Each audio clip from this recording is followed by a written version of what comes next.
Според Законот за работните односи и Општиот колективен договор за јавниот сектор, работникот има право на надомест на трошоците поврзани со работата, утврдени со закон и колективен договор,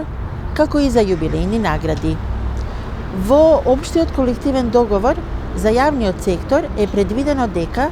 јубилејните награди се исплаќаат за непрекината работа кај ист работодавач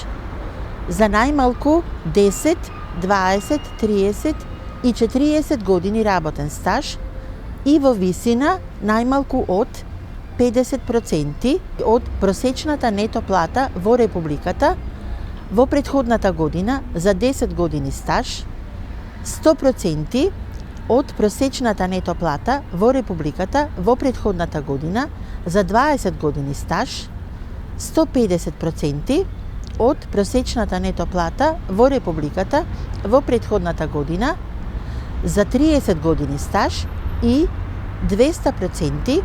од просечната нето плата во Републиката во претходната година за 40 години стаж.